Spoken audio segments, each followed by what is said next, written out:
చినరాజప్ప గారు కొన్ని పనులు చెప్పారు. పెద్దాపురం 36 కోట్లు, సామర్లకోట 39 కోట్లు, రెండు కలిపి 75 కోట్ల రూపాయలతో దగ్గర వాటర్ కావాలని చెప్పి అడిగారు. ఇంటింటికి కుళాయి కింద ఇప్పుడే నారాయణ గారు చెప్పారు, అమృత్లో శాంక్షన్ చేయించి 2 సంవత్సరాల్లో దీన్ని పూర్తి చేసే బాధ్యత ఈ ప్రభుత్వం తీసుకుంటుంది. అందరికీ నీళ్లు వస్తాయి.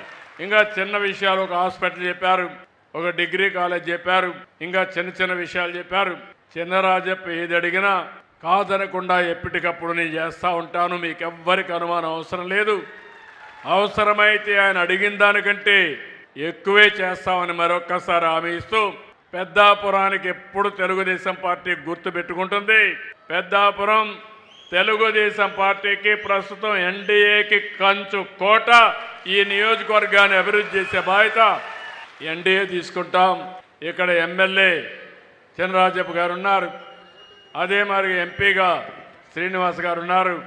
ఇద్దరికి హామీ ఇస్తున్నా, ఈ నియోజకవర్గాన్ని అన్ని విధాలా అభివృద్ధి చేస్తానని మరొక్కసారి హామీ ఇస్తూ